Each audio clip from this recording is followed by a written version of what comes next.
Assalamualaikum warahmatullahi wabarakatuh. Selamat siang sahabat Bawaslu dimanapun Anda berada. Kembali lagi bersama saya Dina Marmiati dalam program acara ngulik ngobrol unik Bawaslu Kabupaten Sukoharjo. Saat ini saya telah berada di rumah rakyat DPR Kabupaten Sukoharjo untuk sedikit membahas tentang dinamika keterwakilan perempuan di kancah politik khususnya Kabupaten Sukoharjo. Seperti yang kita tahu dalam peraturan perundang-undangan disebutkan bahwa minimal 30% keterwakilan perempuan. Nah, bagaimana keterwakilan dan peran perempuan dalam politik dan kepemiluan di Kabupaten Sukoharjo? Untuk lebih jelasnya, mari kita saksikan acara ngulik berikut ini.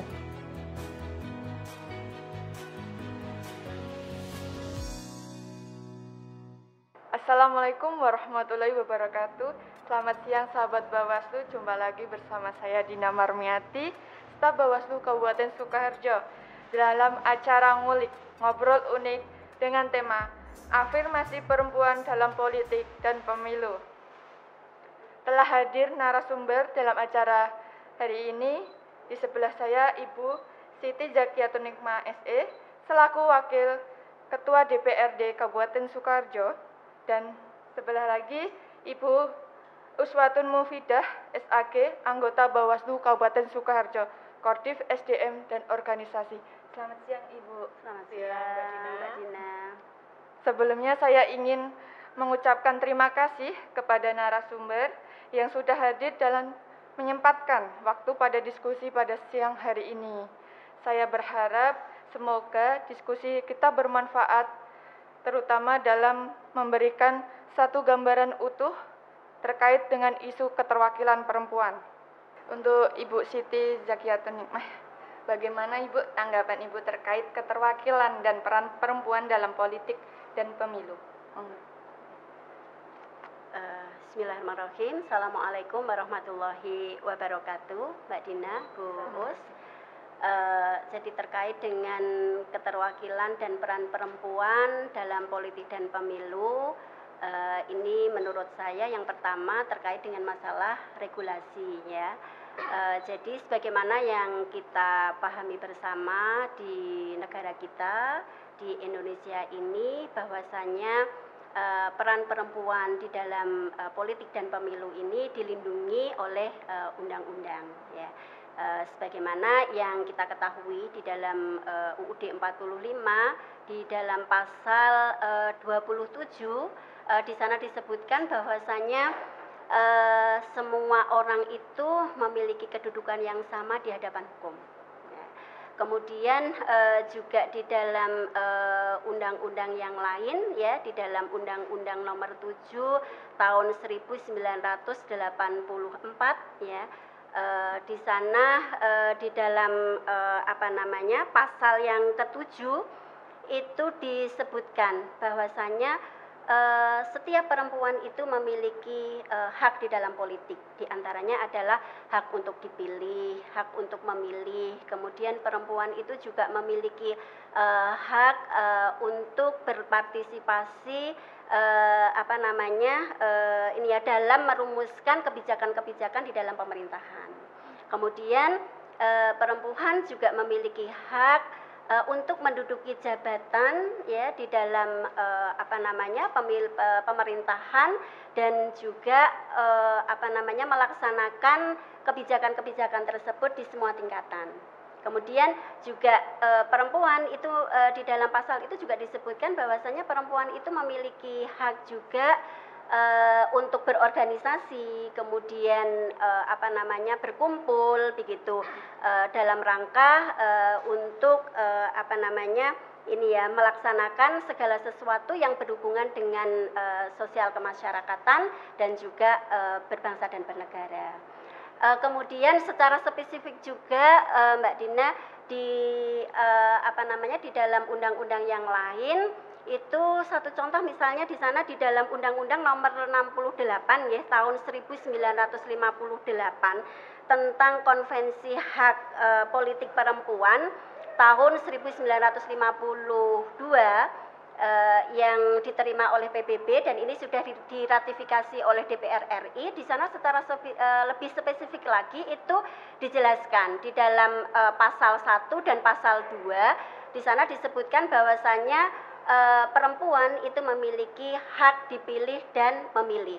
Di pasal 1 di sana disebutkan bahwasanya perempuan itu memiliki hak untuk dipilih dalam semua pemilihan ya, dan memiliki status yang sama dengan laki-laki tanpa diskriminasi begitu. Jadi lebih spesifik lagi Mbak Dina ya. Kemudian juga di pasal yang kedua itu dijelaskan juga di sana lebih spesifik bahwasanya perempuan itu memiliki hak untuk dipilih ya, baik itu di lembaga eksekutif maupun lembaga legislatif begitu. Dan ini juga memiliki status yang sama begitu dengan kaum laki-laki tanpa diskriminasi begitu. Kemudian secara regulasi juga secara lebih spesifik lagi itu di sana disebutkan di dalam Undang-Undang Nomor 12 Tahun 2003. Ya, ini tentang pemilu ya, tentang pemilu ini bahwasanya di dalam pasal 65 ayat 1 di sana disebutkan bahwasanya setiap partai politik peserta pemilu itu dapat mengajukan calon anggota baik itu DPR RI, kemudian DPRD provinsi maupun DPRD kabupaten ataupun kota begitu nggih. Di setiap dapil ini dengan memperhatikan keterwakilan perempuan itu sekurang-kurangnya 30% begitu.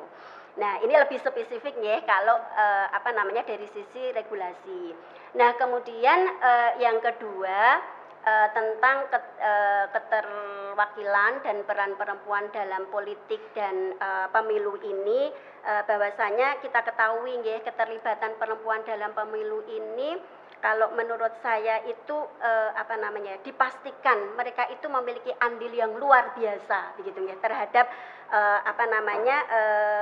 untuk mengatur kehidupan berbangsa dan bernegara. Meskipun dalam realitasnya bahwasanya sampai dengan saat ini ya, terakhir pemilu tahun 2019 begitu kan, bahwasanya keterwakilan perempuan itu di parlemen baik itu di tingkat pusat, kemudian di tingkat provinsi maupun kabupaten kota ini masih rendah begitu ya. Jadi belum mencapai 30% tadi. Artinya bahwasanya ini keterwakilan perempuan di dalam politik dan pemilu ini masih termarginalkan begitu. Nah, kenapa kok capaiannya ini kok rendah begitu nggih? Rendah ini kalau menurut saya memang ini ada banyak faktor Mbak Dina nggih. Jadi ada banyak faktor yang mempengaruhi kenapa capaian keterwakilan perempuan ini masih rendah, belum memenuhi sesuai dengan apa yang kita harapkan bersama. Nah, faktor-faktor itu banyak sekali nggih. Di antaranya bisa karena mungkin tidak ada pendidikan politik bagi pemilih perempuan begitu. Kemudian juga sangat rendahnya pelatihan ataupun juga penguatan keterampilan dari alat perempuan itu sendiri. Kemudian yang tidak kalah pentingnya itu adalah faktor dari perempuan itu sendiri. Jadi yang sampai sekarang ini jadi masih rendahnya tingkat partisipasi daripada perempuan itu sendiri yang terjun ke dunia politik begitu. Nah, meskipun kalau kita di Indonesia ini Mbak Dina, kalau kita lihat sejak dari masa reformasi nggih, pemilu tahun 1999 sampai dengan sekarang ini memang hak-hak politik perempuan ini sudah dijamin atau ada jaminannya atau dilindungi di dalam perundang-undangan begitu. Dan ini mulai tahun 1999 sampai sekarang ini kecenderungannya meningkat terus. Tetapi sekali lagi saya sampaikan tadi, capaian keterwakilannya itu belum sesuai dengan apa yang kita harapkan bersama begitu. Dari penjelasan Ibu tadi, capaian keterwakilan perempuan kan masih rendah nih Bu. Apakah ini sudah cukup mewakili dalam pengambilan keputusan yang berpihak pada perempuan di DPRD Kabupaten Sukoharjo? Ya, baik Mbak Dina. Jadi kalau di DPRD Kabupaten Sukoharjo ini kan ada 45 anggota dewan. Nah, dari 45 anggota dewan itu 10 diantaranya itu adalah perempuan. Maka kalau kita kita buat prosentase itu kan setara dengan 22,2% begitu nggih. Nah, ini kalau menurut saya kan ini masih rendah ya dari afirmasi yang memang ditetapkan minimal 30% begitu. Nah, ini kalau menurut saya ya tentunya dengan keterwakilan yang masih rendah ini belum cukup begitu ya untuk mewakili keterwakilan perempuan di dalam mengambil keputusan-keputusan yang berpihak kepada kepentingan-kepentingan perempuan itu sendiri. Nah, selain itu Mbak Dina, jadi rendahnya keterwakilan perempuan di DPRD Kabupaten Sukoharjo ini jadi sedikit banyak itu mempengaruhi jadi isu-isu ya, jadi isu-isu kebijakan yang berpihak kepada misalnya tentang kesetaraan gender begitu. Kemudian juga ini juga dengan rendahnya keterwakilan perempuan yang ada di Kabupaten Sukoharjo ini juga tentunya belum mampu untuk merespon ya. Jadi masalah-masalah utama apa yang dihadapi oleh perempuan pada saat sekarang ini begitu. Nah, makanya ini menurut saya menjadi sangat penting begitu untuk meningkatkan begitu partisipasi dan peran perempuan khususnya di DPRD Kabupaten Sukoharjo ini.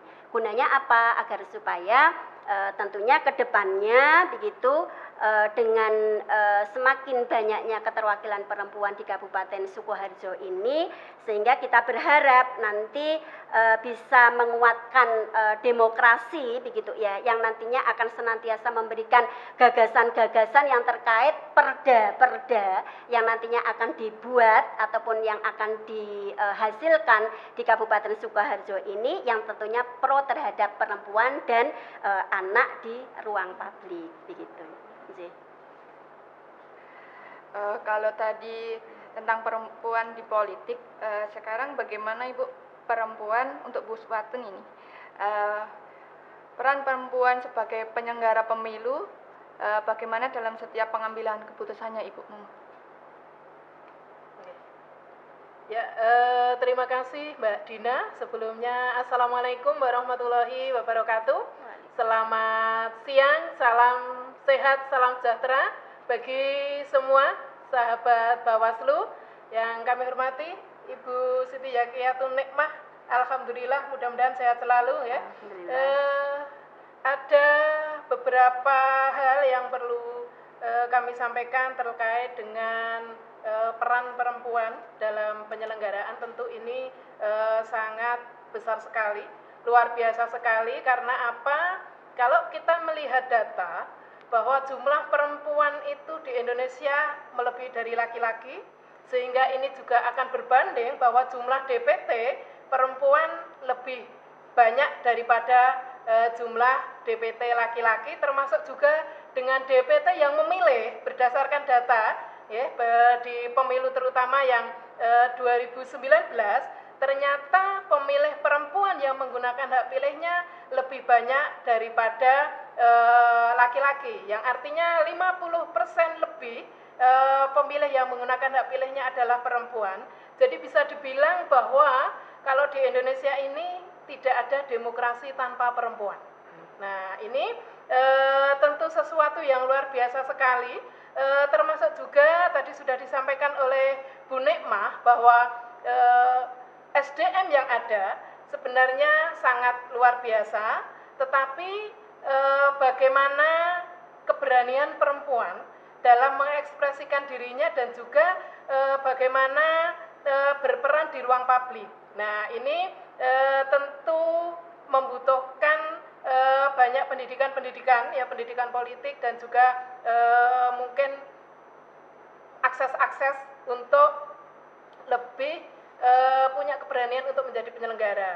Nah, terkait dengan perannya tentu banyak sekali. Yang pertama, ketika menjadi penyelenggara, bahwa sebagai penyelenggara tentu akan memastikan bahwa isu-isu perempuan termasuk juga keterwakilan perempuan itu ada dalam misalnya ya, pemilihan DPR mulai dari pusat dengan daerah itu sesuai dengan undang-undang ya, misalnya ketika 1, 2, 3 itu harus ada perempuan. Jadi bagaimana melaksanakan pemilu ini menjadi pemilu yang sesuai dengan harapan undang-undang dan masyarakat, yaitu langsung, umum, bebas rahasia, jujur, adil, dan tentu berintegritas.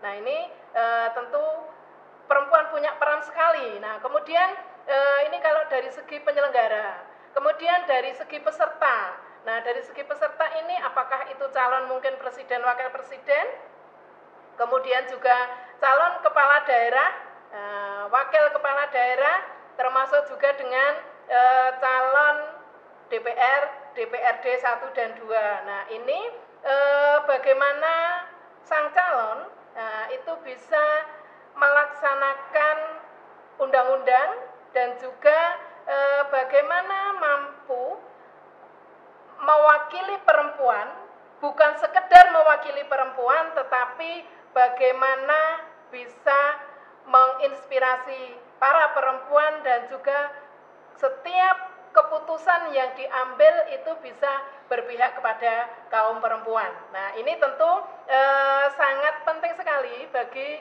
terutama ibu-ibu, karena ini perempuan, saya menyebutnya ibu-ibu ya, ibu-ibu yang duduk di kursi parlemen. Nah ini bagaimana keputusan-keputusan yang diambil meskipun baik dari pusat sampai dengan daerah ini kalau di Sukoharjo baru tataran 20%.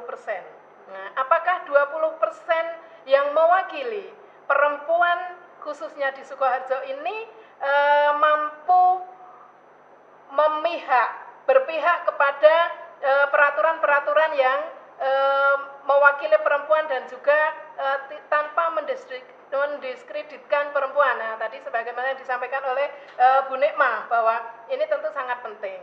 Nah, kemudian dari sisi mungkin pemantau ya, bisa sebagai pemantau. Nah, sebagai pemantau bagaimana melihat ataupun juga menggerakkan perempuan untuk bisa aktif ya, aktif sebagai partisipan, aktif juga menyuarakan suara-suara perempuan. Nah ini tentu sangat penting dan juga sebagai pemantau itu bisa memastikan bahwa keberpihakan dan keterwakilan perempuan itu sudah terakomodir, baik dalam mungkin pencalonan ataupun mungkin ketika dalam memutuskan perundang-undangan ya, terutama kalau di Sukoharjo tentunya di daerah. Nah ini ada beberapa ruang yang bisa dilakukan ya, sebagai penyelenggara, kemudian sebagai peserta pemilu, sebagai pemantau, dan terakhir bisa sebagai pemilih. Nah ketika sebagai pemilih, ketika perempuan itu mestinya dan dia akan memilih wakil perempuan yang mampu menyuarakan kebutuhan dan juga bisa keberpihakan terhadap perempuan.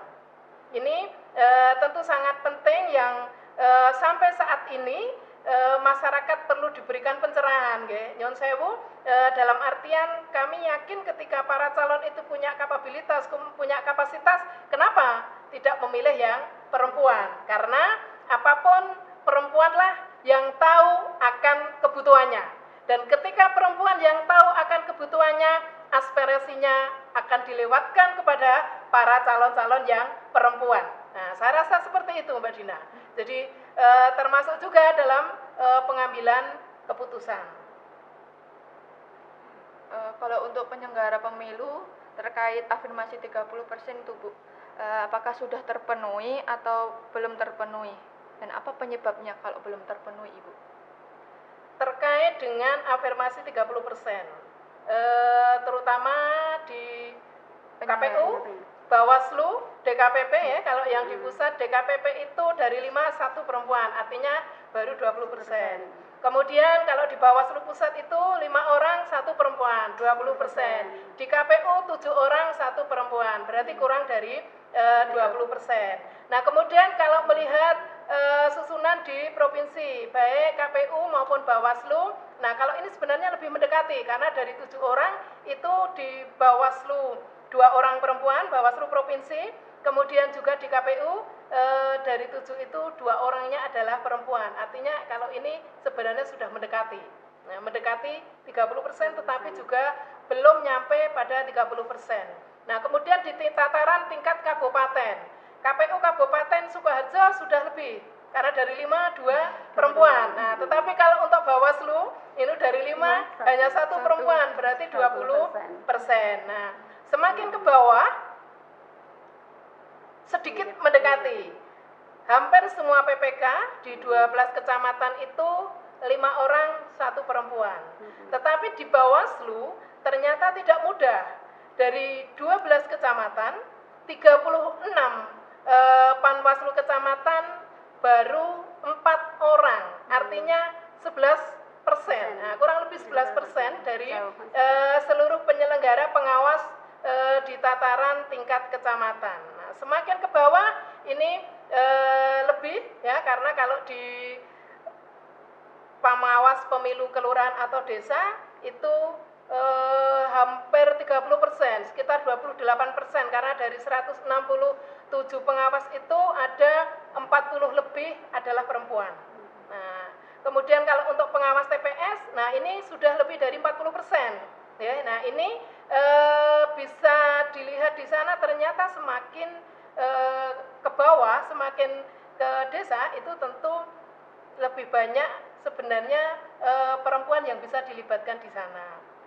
Nah, kemudian untuk penyebabnya kira-kira apa? Yang pertama adalah masalah patriarki. Itu ternyata masih berpengaruh sekali, bahwa kalau perempuan itu rasanya nggak cocok deh jadi pemimpin.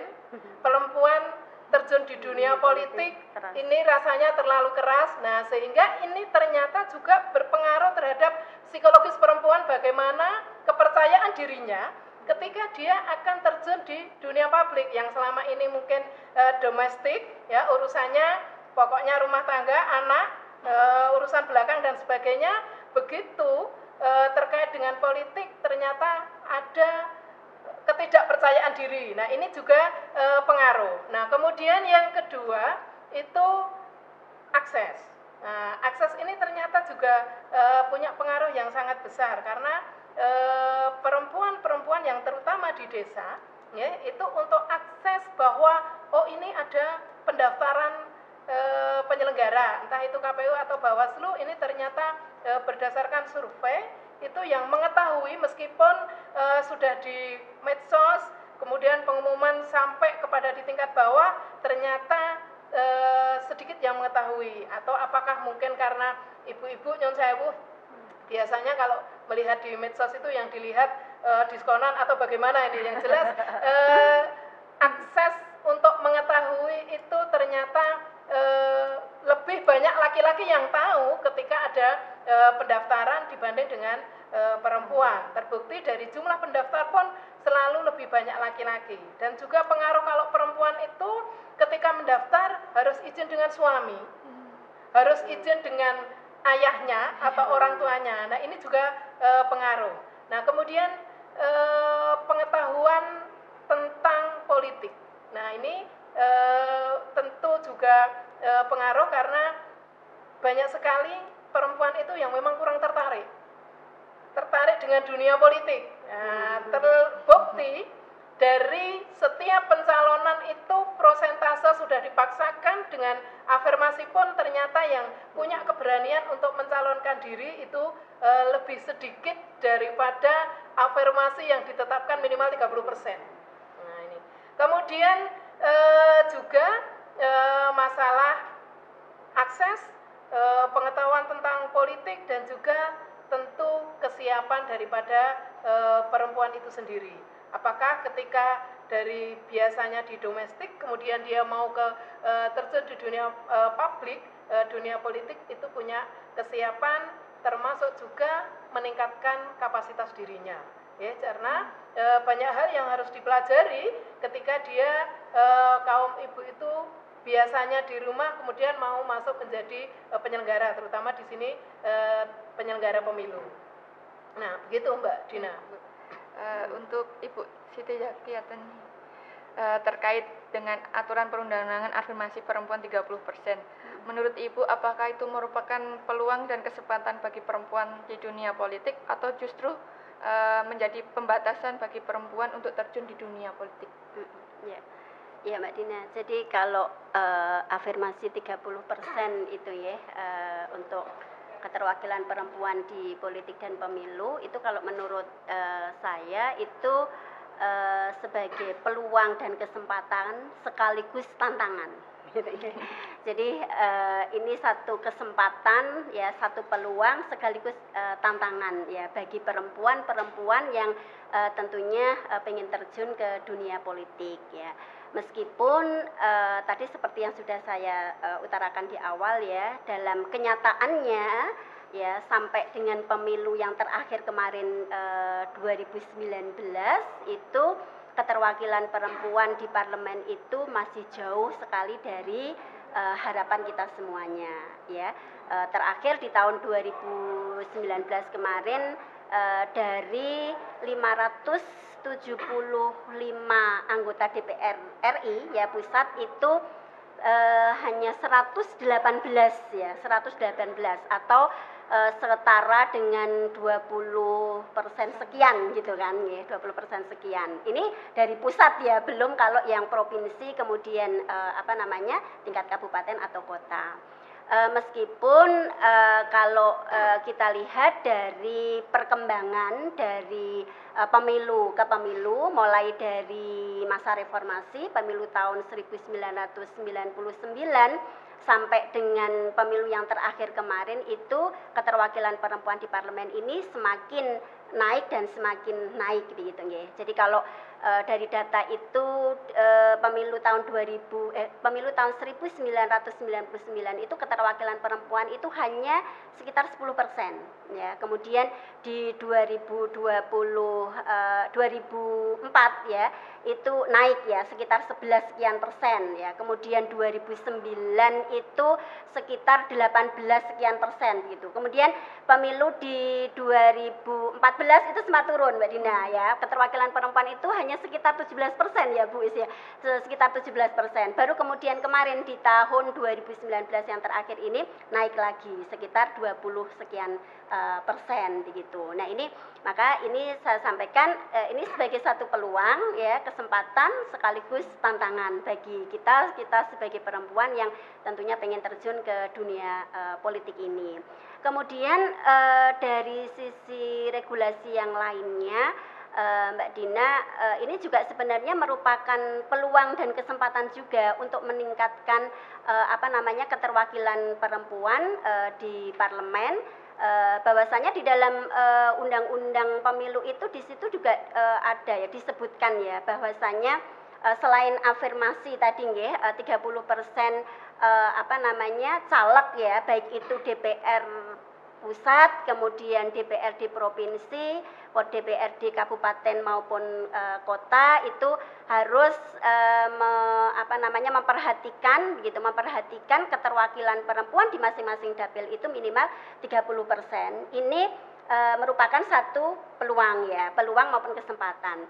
Juga di dalam sistem perundang-undangan itu juga ada ketentuan juga tentang zipper system ya. Jadi kan zipper system itu kan jadi setiap CAD, jadi calon anggota legislatif ya di masing-masing partai politik peserta pemilu itu di sana setiap ada 3 CAD begitu 1, 2, 3 maka salah satunya itu harus perempuan begitu ya, harus perempuan. Tapi kembali lagi ternyata ini yang menjadi satu hal yang kalau menurut saya ini satu ganjalan, bukan ganjalan ya untuk kenapa rendahnya ini karena memang dari partai politik ya. Jadi partai politik peserta pemilu ini meskipun ada zipper system itu tetapi tidak banyak dari partai politik itu yang menempatkan caleg perempuan itu di nomor pertama. Nah, ini gitu ya. Nah, ini tentunya juga akan mempengaruhi begitu. Ternyata kalau menurut saya begitu ya, itu memang nomor urut caleg ini juga menjadi sesuatu hal yang perlu diperhatikan gitu. Nah, itu Mbak Dina ya. Jadi kalau menurut saya ya ini satu peluang ya, satu kesempatan ya, termasuk juga tantangan ya bagi kita sebagai perempuan ini yang pengen terjun di dunia politik ini. Terkait keterwakilan perempuan di DPR Kabupaten Sukoharjo ini, adakah pengaruh perempuan di dalam kebijakan yang diambil di kabupaten? Iya. Jadi kalau di DPRD Kabupaten Sukoharjo itu sebagaimana tadi yang saya sampaikan ya, itu kan dari 45 anggota dewan yang ada, itu kan 10 diantaranya adalah perempuan. Nah, tentunya dari 10 anggota perempuan yang ada di Kabupaten Sukoharjo ini paling tidak begitu ya, sedikit banyak itu memberikan warna atau pengaruh terhadap kebijakan-kebijakan yang diambil di DPRD Kabupaten Sukoharjo. Karena sebagai satu gambaran begini Mbak Dina. Jadi dari 10 anggota Dewan Perempuan ini, maka mereka ini tersebar begitu ya di alkap dewan, jadi alat kelengkapan dewan. Jadi kan kalau di pimpinan itu ada 4 pimpinan, itu salah satunya adalah perempuan, begitu kan. Kemudian di alat kelengkapan dewan yang lainnya ada komisi ya. Komisi itu ada komisi 1, 2, 3, 4 begitu ya. Komisi 1, 2, 3, 4 itu juga di sana ada perempuan yang ada duduk di sana ya, kecuali komisi 3. Komisi 3 itu saya juga nggak tahu gitu kenapa komisi 3 itu, karena komisi 3 itu tentang jadi leading strukturnya itu adalah tentang pembangunan ya. Pembangunan ini semua kok bapak-bapak begitu, tidak ada ibu-ibunya di sana. Kalau komisi 1 ada ya, komisi 2 ada, komisi 4 banyak, malah justru 4 ya. Kemudian juga di alat kelengkapan dewan yang lainnya selain komisi ada di badan anggaran. Nah, di badan anggaran itu juga di sana ada perempuannya. Kemudian juga di badan musyawarah ya. Terus kemudian di BK ya. Jadi di badan kehormatan itu juga ada perempuannya. Juga terakhir juga di Bapemperda. Jadi di Bapemperda itu juga di sana perempuan, sehingga merata Mbak Dina begitu ya, sehingga sedikit banyak ya akan mempengaruhi terhadap kebijakan-kebijakan yang diambil di Kabupaten Sukoharjo atau di DPRD Kabupaten Sukoharjo ini. Sebagai anggota legislatif perempuan Ibu, apa yang sudah dilakukan jenengan tentunya tidak mudah dan membutuhkan perjuangan. Hambatan apa saja Ibu yang sudah dilalui? Apakah anggota legislatif perempuan bisa menduduki posisi strategis dalam parlemen? Iya, tentunya yang namanya hambatan itu banyak ya. Seperti tadi disampaikan oleh Bu Us ya. Jadi hambatan-hambatannya memang luar biasa gitu. Yang pertama kita lihat tentang kultur budaya sosial masyarakat kita ya. Ini sangat-sangat berpengaruh ya terhadap tadi keterwakilan perempuan begitu. Karena kan yang selama ini di masyarakat kita, apalagi di pedesaan-pedesaan begitu, ini bahwasannya wanita itu identik dengan konsowingking begitu. Wanita itu yang diurusi adalah sektor-sektor domestik begitu nggih, ke rumah tanggaan begitu. Terus kemudian juga yang namanya perempuan itu ya tempatnya di rumah begitu, konsowingking begitu. Nah, ini sehingga membuat tadi istilahnya itu percaya diri ya, kepercayaan diri dari perempuan itu jadi minor, jadi rendah begitu. Nah, ini satu hambatan juga karena kultur sosial masyarakat yang ada di masyarakat kita selama ini tentang stigma terhadap perempuan itu sendiri, ini menjadikan keyakinan terhadap pemilih ya, termasuk perempuan itu sendiri gitu ya. Itu keyakinan untuk memilih caleg perempuan itu sendiri juga rendah gitu, kurang gitu. Padahal tadi seperti yang disampaikan oleh Bu Us tadi gitu, sebenarnya kalaupun kita itu mau diadu gitu ya, jadi kita itu kualitas daripada caleg-caleg perempuan itu tidak kalah begitu dengan kaum laki-laki begitu. Itu yang pertama ya. Kemudian hambatan yang lainnya apa? Hambatan yang lain itu terutama kalau yang kita alami itu ketika masa pemilu ya. Ketika masa pemilu itu apa? Jadi kalau masalah waktu ya, jadi kalau bapak-bapak itu nyen sewu, kalau bapak-bapak itu kan ketika mau kampanye itu kan tidak pandang waktu, mau pagi, siang, malam, bahkan sampai pagi pun begitu ya, maksudnya dari pagi sampai pagi pun tidak masalah, mau nongkrong di mana saja tidak masalah begitu kan. Tetapi ketika kita begitu dari caleg-caleg yang perempuan ini terbatasi oleh waktu begitu ya, sehingga ini menjadi satu tantangan juga bagi kita, bagaimana kita itu mengatur strategi gitu. Strategi kita bagaimana agar supaya waktu yang ada itu untuk kampanye ini benar-benar efektif begitu, benar-benar efektif. Nah ini tantangan yang hambatan-hambatan yang selama ini kita hadapi begitu ya. Tetapi sekali lagi tadi kalau masalah kualitas begitu ya, tapi juga hambatan yang tidak kalah pentingnya kalau menurut saya ini adalah ini ya, jadi dorongan ataupun keperpihakan partai politik terhadap caleg perempuan. Jadi seperti yang tadi saya sampaikan, meskipun di dalam undang-undang itu ada zipper system ya, bahwasanya 1, 2, 3 itu harus caleg 1, 2, 3 di sana harus ada perempuannya. Tetapi ternyata itu tidak banyak partai politik itu yang memberikan dukungan terhadap caleg perempuan itu yang dinomorsatukan. Jadi biasanya hanya untuk memenuhi kewajiban kuota saja begitu ya, kuota saja. Nah, ini yang perlu nantinya untuk dipikirkan ke depan begitu ya. Benar-benar bahwasanya zipper system ini juga tidak hanya sekedar untuk memenuhi kewajiban saja agar supaya terpenuhi, tidak, tetapi juga benar-benar begitu ya. Jadi dorongan ataupun keperpihakan dari partai politik peserta pemilu terhadap caleg perempuan ini juga masih menjadi satu hambatan atau kendala bagi caleg perempuan. Gitu.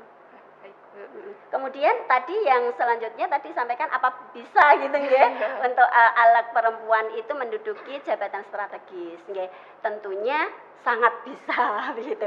Karena apa? Karena tidak ada regulasi ataupun ketentuan-ketentuan yang melarang bahwasanya perempuan itu untuk tidak menduduki jabatan-jabatan strategis di dalam pemerintahan, baik itu di sektor di legislatif maupun di eksekutif begitu ya. Sebagai satu contoh misalnya, saya contohkan sendiri di DPRD Kabupaten Sukoharjo sendiri, dari 4 pimpinan yang ada, 1 diantaranya perempuan begitu ya. Kemudian kalau kita lihat di tingkat pusat gitu, ketua DPR RI juga perempuan begitu. Kemudian di eksekutif bupati kita juga perempuan begitu ya. Artinya bahwasanya ini memang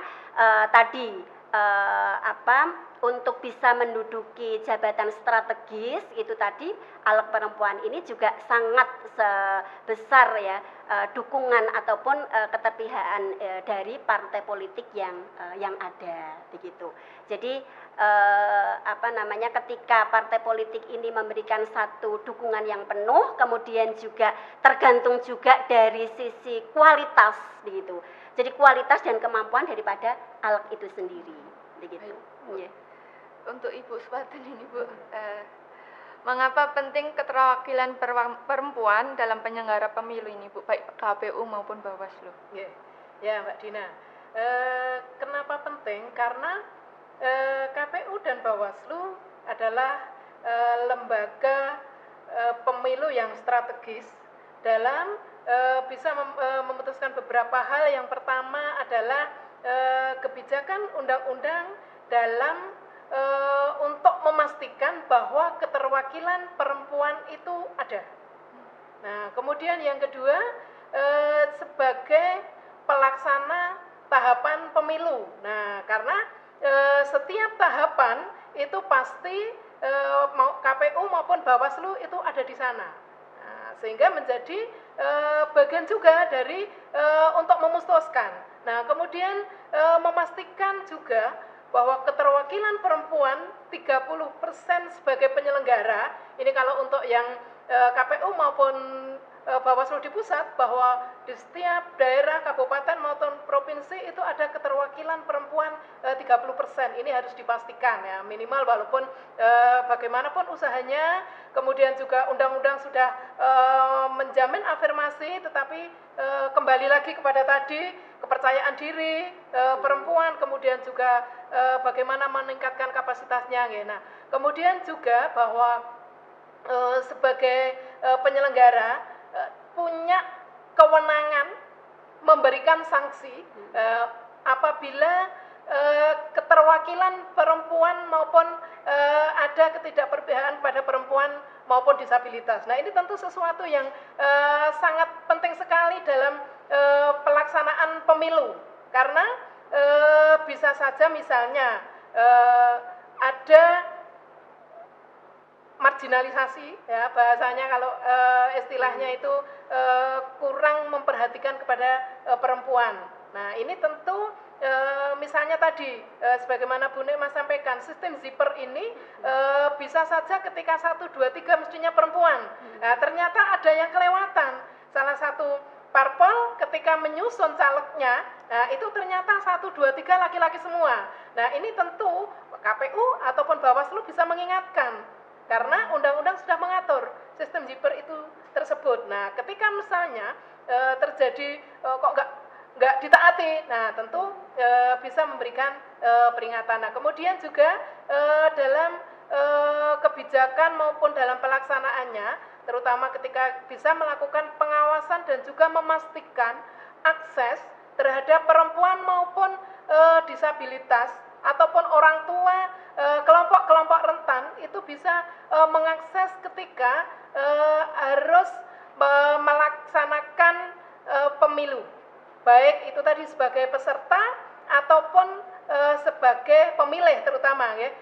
Bagaimana memastikan ketika di TPS itu akses untuk disabilitas, apakah di sana di TPS tersebut nyun sewu mungkin ada disabilitas yang perlu kursi roda, sehingga di TPS tersebut harus disediakan yang namanya plengseran ya, sehingga kursi roda bisa masuk. Kemudian juga misalnya di sana ada yang disabilitas tunanetra, apakah di sana disediakan surat suara yang braille dan sebagainya. Nah, ini tentu merupakan kewenangan daripada kita untuk memastikan bahwa itu harus disediakan.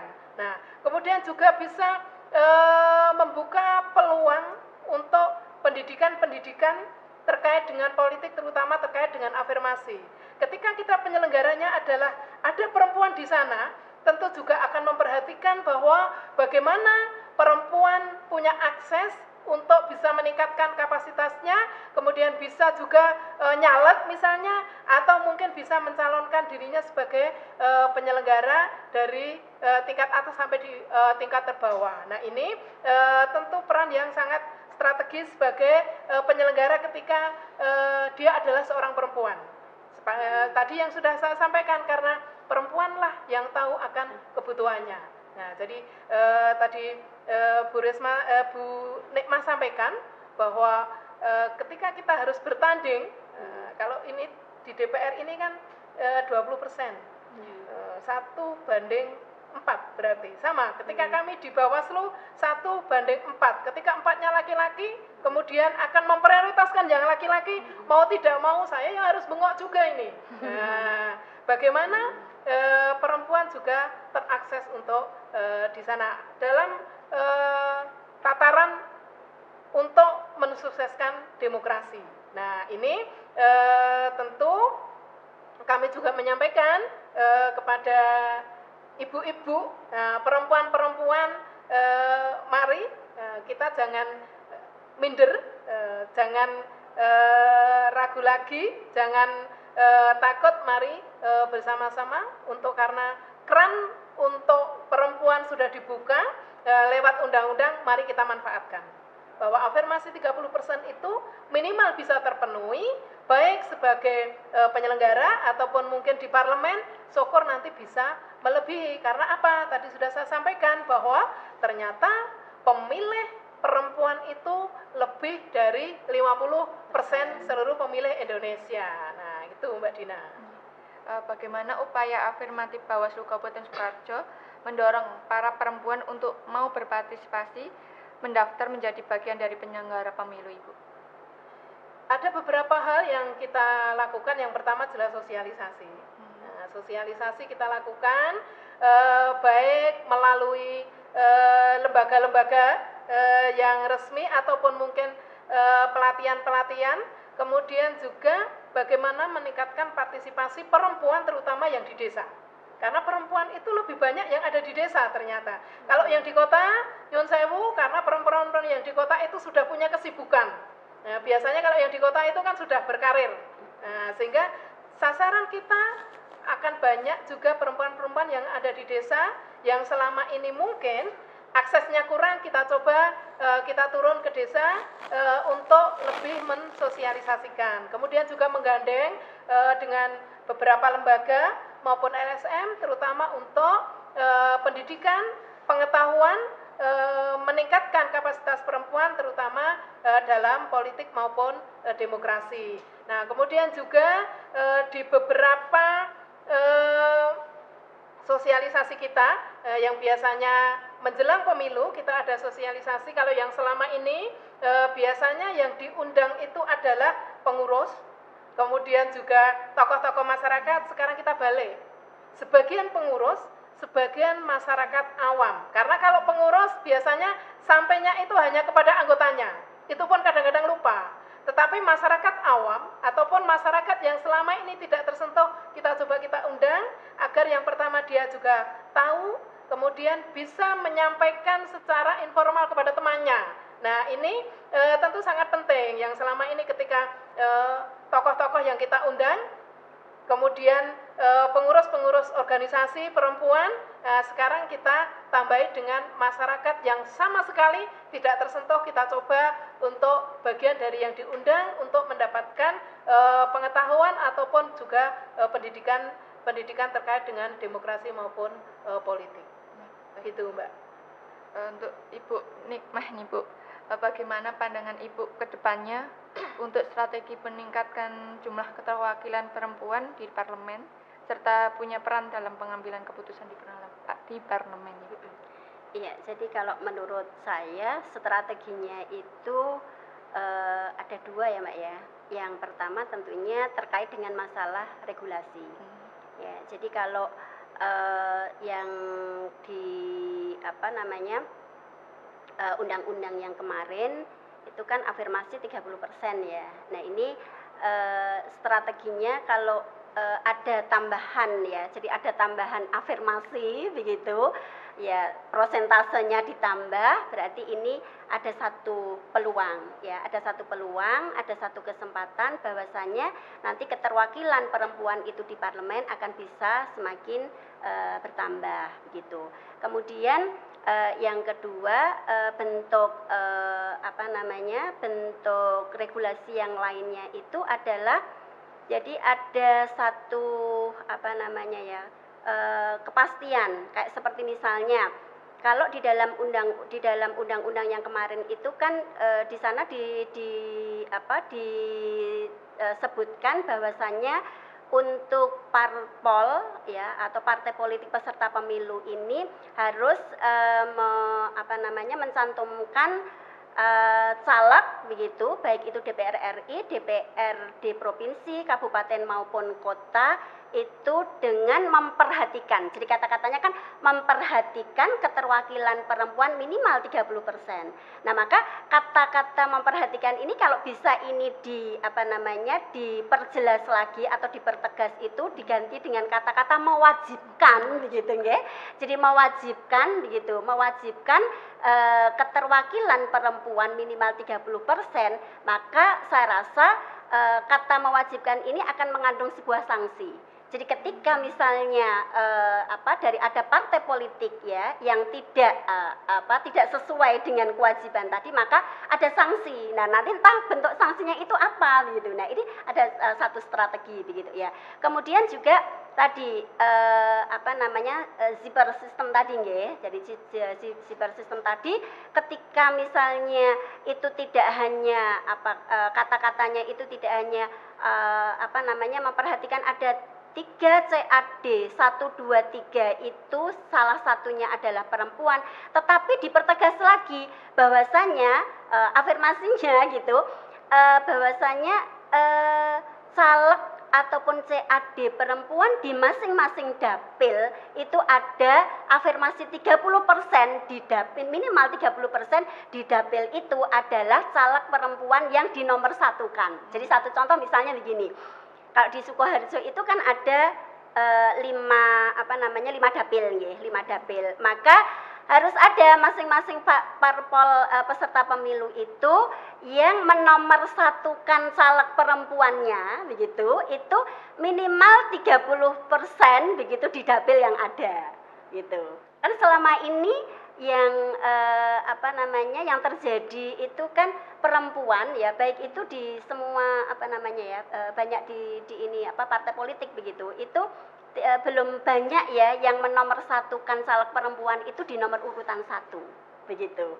Nah, ini satu strategi ya kalau menurut saya begitu ya. Kemudian sehingga peluangnya ada begitu. Kemudian yang kedua tentunya untuk semakin meningkatkan keterwakilan dan peran perempuan di dunia politik dan pemilu ini, tentunya bagaimana perempuan-perempuan ini meningkatkan kapasitasnya begitu, sehingga ketika mereka itu bertarung ya, taruhlah seperti itu di pemilu, padahal tadi kan 1:4 ya, 1:4 ya, 1:4 pemilu itu, maka dia bisa bersaing begitu ya, bisa bersaing dengan caleg-caleg laki-laki, dan tentunya ketika kualitas dari caleg-caleg perempuan itu bagus, maka saya rasa dari calon-calon pemilih baik itu perempuan itu sendiri, maka tidak ragu-ragu lagi. Maka perempuan harus pilih perempuan, itu sesuatu hal yang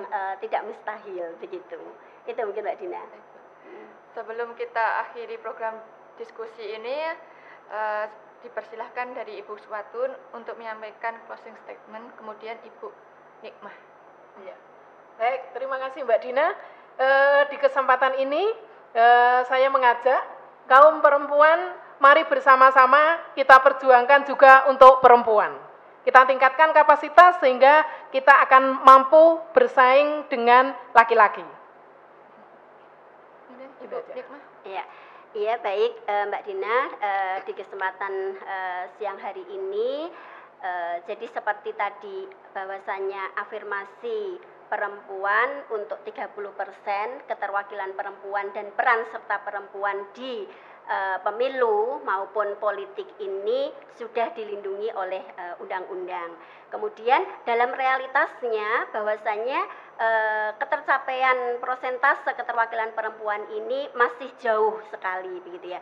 Maka saya begitu ya berharap dan mengajak begitu, mari begitu ya para perempuan Indonesia khususnya di Kabupaten Sukoharjo ini sama-sama kita meningkatkan kualitas diri kita agar supaya ketika kita terjun di dunia politik begitu bisa bersaing dengan kaum laki-laki, sehingga keterwakilan perempuan khususnya di Kabupaten Sukoharjo ini bisa tercapai, sehingga kebijakan-kebijakan yang dihasilkan oleh Kabupaten Sukoharjo ini bisa berpihak kepada kepentingan-kepentingan perempuan. Terima kasih Ibu. Terima kasih sahabat Bawaslu. Demikian tadi diskusi singkat dari kami, semoga bermanfaat. Partisipasi perempuan dalam politik dan pemilu sangatlah penting, sebab keberadaan mereka dapat meningkatkan kesejahteraan kelompok perempuan dengan mewakili, mengawal, dan mempengaruhi proses pembuatan kebijakan. Bersama rakyat awasi pemilu, bersama Bawaslu tegakkan keadilan pemilu. Assalamualaikum warahmatullahi wabarakatuh.